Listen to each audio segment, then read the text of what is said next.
समंदर शांत था, मगर सी हॉक के डेक पर हर कोई जश्न में डूबा था। आरव, जारा, कबीर और बाकी क्रू ने हाल ही में क्रैकन को हराया था और अब वो छुट्टियों के मूड में थे। कैप्टन, आज हम एक दिन छुट्टी मना सकते हैं ना? कबीर ने गिटार उठाते हुए कहा। हाँ कबीर, आरव हंसते हुए बोला, लेकिन सिर्फ तब तक जब तक तुम जारा को गाना नहीं सुनाओ। वो पिछली बार जहाज से कूदने वाली थी। जारा ने आंखें तरेरी। अगर फिर से प्यार किया तो डरना क्या गाया, तो मैं इस बार तुम्हें धक्का दे दूंगी। सभी हंस पड़े। अचानक दूर से एक जहाज दिखा, काले धुएं के बादलों से घिरा हुआ, और उसका झंडा, वो झंडा आरव ने पहचान लिया था। कबीर की आंखें फैल गईं। वो डेवी जोन्स है। जारा चौंकी। तुमने कहा था वो मारा गया था? आरव ने धीरे से कहा। नहीं, मैंने कहा था वो गायब हो गया। सी हॉक पर हड़कंप मचा हुआ। सामने से आ रहा जहाज द सी रीपर कोई साधारण जहाज नहीं, ये वो जहाज था जिसने कभी आरव को धोखा दिया था और जिसका कप्तान था डेवी जोन, आरव का पुराना दोस्त और अब का कट्टर दुश्मन। जारा!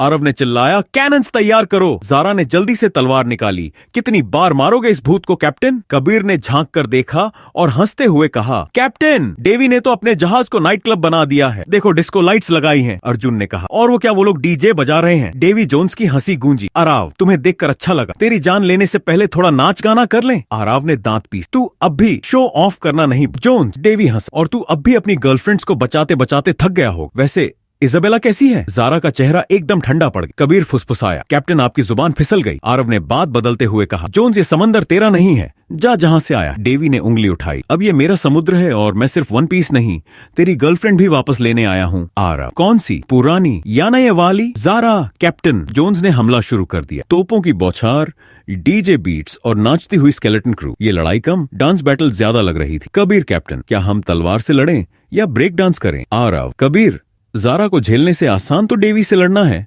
जारा, सुना मैंने, डेवी जोन्स का हमला जितना अजीब था उतना ही खतरनाक भी। सी हॉक के ऊपर तोपों की बौछार, डीजे बीट्स और स्केलेटन्स के डांस मूव्स का कहर बरस रहा था। आरव ने लड़ते लड़ते एक कोने से आते हुए जहाज को देखा। उस पर सफेद झंडा था और बीच में सुनहरा गुलाब। कबीर ने चौंकते हुए कहा, कैप्टन, ये तो इजाबेला का जहाज है, द गोल्डन थॉर्न। जारा ने तलवार चलाते हुए कहा। वो यहाँ क्या कर रही है? अर्जुन ने हैरानी से पूछा। इजाबेला कौन? कबीर फुसफुसाया, कैप्टन आरव की एक्स, जिनके लिए कैप्टन 3 महीने तक पोएट्री लिखते रहे थे। जारा, मुझे सब याद है कबीर। सी हॉक के पास गोल्डन थॉर्न रुका और उस पर से उतरी एक महिला, लाल कपड़े, सुनहरे बाल और चेहरे पर वही आत्मविश्वास जो तूफान को भी थमा दे। इजाबेला मुस्कुराकर बोली, आरव, तुम आज भी उतने ही खूबसूरत लगते हो, थोड़े थके हुए जरूर हो लेकिन मजेदार। जारा की आंखें सिकुड़ गईं। आरव ने तलवार नीचे रखते हुए कहा, तुम यहाँ क्या कर रही हो इजाबेला? इजाबेला, डेवी ने मुझे धोखा दिया। उसने कहा था वन पीस का रास्ता सिर्फ उसे पता है, लेकिन अब मुझे तुम्हारी जरूरत है। जारा, बिल्कुल नहीं। कबीर, मेरे पॉपकॉर्न कहाँ है? इजाबेला ने जारा की ओर देखकर कहा, तुम कौन हो? जारा ने जवाब दिया, जो तुम्हारे जाते ही आरव की जिंदगी में थी और अब भी है। आरव मन में, बस अब पानी मत गिराओ। कोई डेवी जोन्स का जहाज पीछे हट रहा था।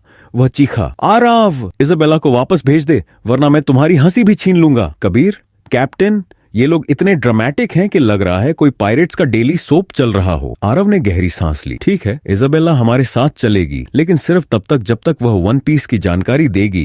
जारा ने धीमे से कहा, और मैं तब तक तलवार नहीं छोड़ूंगी। अब आरव की टीम में है जारा और इजाबेला दोनों। क्या ये टीम रह पाएगी एक साथ, या जारा और इजाबेला के बीच की खटास एक नए तूफान को जन्म देगी? सी हॉक फिर से चल पड़ा। इस बार दिशा थी डेविल्स ट्रायंगल, एक रहस्यमयी समंदर का इलाका जहां नक्शे काम नहीं करते और जहां डेवी जोन्स का असली ठिकाना था। कैप्टन्स कैबिन में जारा और इजाबेला आमने सामने बैठी थी। कमरे में सन्नाटा था, लेकिन उनकी निगाहों की तलवारें एक दूसरे से भिड़ रही थी। जारा ने तल्खी से कहा, तुम वापस क्यों आई हो? इजाबेला मुस्कुराई, जिसे छोड़ा था उसे देखने की इजाजत तो है। कबीर दरवाजे के पास कान लगाकर सुन रहा था। अर्जुन ने धीरे से पूछा, क्या अंदर बॉम्ब है? कबीर, नहीं, उससे खतरनाक चीज है। 2 औरतें एक मर्द के लिए झगड़ रही हैं। जारा ने आरव से पूछा, कैप्टन बताओ, अगर इजाबेला सच में हमारे साथ चलेगी तो उसकी वफादारी की क्या गारंटी है? आरव गड़बड़ा गया। देखो, हम सबका एक ही मकसद है, डेवी जोन्स को हराना और वन पीस तक पहुंचना। इजाबेला ने धीरे से कहा, और तुम्हारा दिल? जारा ने कटाक्ष मारा, वो तो शायद लॉस्ट ट्रेजर लिस्ट में है। कबीर, उफ, पंचलाइन। इसी बीच अचानक सेकंड मेट राहुल दौड़ता हुआ आया। कैप्टन, दूर एक टापू दिख रहा है, लेकिन हमारे कंपास उल्टा घूम रहा है। आरव भागकर डेक पर पहुंचा। दूर एक टापू सच में नजर आ रहा था, लेकिन वो हिल रहा, जैसे कोई विशाल जीव पानी से ऊपर आ रहा। जारा बोली, ये कोई टापू नहीं, ये कुछ और है। कबीर चिल्लाया, ये तो क्रैकन का कजिन लग रहा है। और तभी पूरा सी हॉक डूबने लगा। चारों तरफ घना कोहरा फैल गया। जहाज को किसी ने रस्सियों से खींच लिया था। तभी हवा में डेवी जोन्स की गूंजती हुई हंसी सुनाई दी। आरव, ये है मेरा जाल, अब तेरा दिल, तेरी टीम और तेरी वन पीस सब मुझसे दूर हो जाएंगे। इजाबेला ने आरव का हाथ थामा। मैं साथ हूं, ज़ारा ने तलवार निकाली, और मैं तुम्हारे दुश्मन के सामने पीछे नहीं हटती। आरव ने मुस्कुराकर कहा, अब समय आ गया है एक आखिरी लड़ाई का। सी हॉक अब डेवी जोन्स के जाल में फंसा हुआ था। जहाज को रस्सियों से बांधकर एक विशाल किले की ओर खींचा जा रहा था। द अबिस फोर्ट्रेस, डेवी का समुद्री अड्डा, जहां से कोई कैदी आज तक नहीं लौटा। आराव ने दूर से देखा, पूरा किला काले पत्थरों से बना था, जिसके चारों ओर लहरों से निकलते जल राक्षस गश्त कर रहे थे। लेकिन आरव की आंखों में डर नहीं, एक मुस्कान थी। कबीर ने पूछा, कैप्टन हंस क्यों रहे हो? ये टाइम जोक का नहीं है। आरव, मुझे पता है जोन्स क्या सोच रहा है, और मैं जानता हूं कि उसके अगले कदम क्या होंगे। अर्जुन तो क्या करे? आरव, कॉमेडी करो, रोमांस भरो और उसके मुंह पे कैनन मारो। कबीर, कैप्टन ये डायलॉग यूट्यूब शॉर्ट में डालेंगे। ज़ारा और इजाबेला अब एक टीम बन चुकी थी। हाँ, थोड़ी सी तलखी बनी हुई थी, लेकिन दोनों का मकसद साफ था, जोन्स की तबाही। ज़ारा ने कहा, मैं किले के गेट पर आग लगा दूंगी। इजाबेला, मैं जोन्स को उलझाऊंगी प्यार से। कबीर, और मैं क्या करूं? ज़ारा, तुम पॉपकॉर्न बना लो। कबीर, सी हॉक जैसे ही अबिस फोर्ट्रेस के अंदर पहुंचा, जोन्स का संदेश आया, कैप्टन आराव, तुमने मेरा दिल तोड़ा, अब मैं तुम्हारा जहाज तोड़ूंगा। आराव ने जवाब दिया, दिल? वो तो तू पहले ही ब्लैक पर्ल पर किसी को दे चुका था। जोन्स गुस्से से चिल्लाया, इजाबेला को मैं दोबारा जीतूंगा। इजाबेला जोर से बोली, तू अब सिर्फ रीमिक्स है, ओरिजिनल तो आराव है। ज़ारा, तू रीमिक्स भी ऑटो ट्यून से गा रहा है। कबूम! ज़ारा ने गेट पर कैनन चला दी, दीवारें हिल गईं। कबीर और अर्जुन ने स्केलेटन आर्मी से भिड़ना शुरू किया। कबीर गाते हुए तलवार चला रहा था, जब तक तो देंगे नहीं तब तक छोड़ेंगे नहीं। इजाबेला जोन्स के सामने आई। उसने उसकी आंखों में झांक कर कहा, तू हार चुका है। डेवी आरव मेरा आज है। आरव ने पीछे से हमला किया, धड़ाम! डेवी जोन्स जमीन पर गिरा।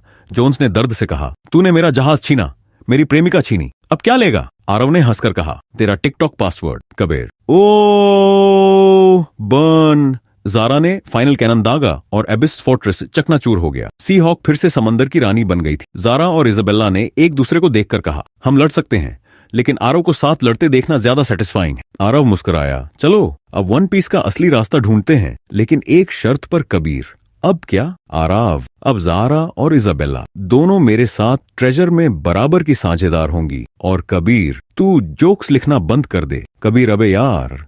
अगली सुबह सी हॉक शांत समंदर में आगे बढ़ रहा था। आकाश साफ था, लेकिन आराव के मन में तूफान चल रहा था। ज़ारा ने पास आकर पूछा, अब जब डेवी हार चुका है, क्या हम वाकई वन पीस तक पहुंच सकते हैं? आराव ने नक्शा सामने फैलाया। उस नक्शे पर 3 अलग अलग दिशाएं थीं, लेकिन एक ही निशान पर जाकर मिलती थी, इस्ला दे वर्दाद, सच का टाप। कबीर, सच में वन पीस वहीं छुपा है? इजाबेला धीरे से बोली, या शायद वहां सिर्फ सच छुपा है, जो आरव के लिए सबसे खतरनाक चीज है। अर्जुन, अब ये क्या नई गड़बड़ है? आरव ने गहरी सांस ली और कहा, इस टापू पर सिर्फ वो पहुंच सकता है जो खुद से झूठ बोलना छोड़ दे, जो अपना अतीत स्वीकार कर ले। कबीर, कैप्टन तो अब कन्फेशन टाइम है। आरव ने आंखें बंद कर ली।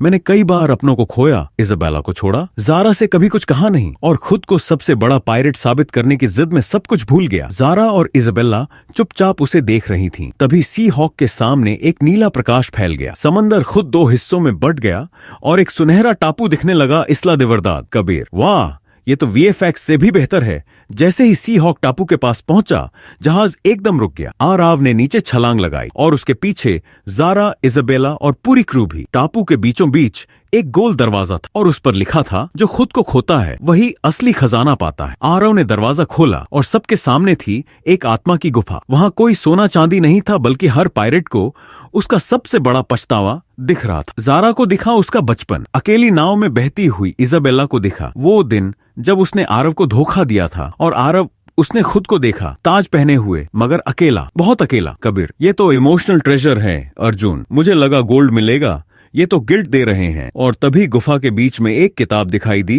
The real one piece. Aarav ने किताब उठाई। उसमें सिर्फ एक पंक्ति थी, one piece is not a thing, it's the bond you build, the people you love and the courage to forgive yourself. Zara की आंखें नम थीं। इजाबेला ने आरव का हाथ थाम लिया। कबीर बोला, मतलब अब मुझे इमोशनल होने के पैसे मिलेंगे? आरव मुस्कुराया, हमने समंदर जीता नहीं, हमने खुद को पाया। अब आरव कोई खजाना नहीं ढूंढ रहा था, अब उसके पास था एक सच्चा जहाज, 2 बहादुर दिलों का साथ, और वो कहानियां जो कभी खत्म नहीं होती।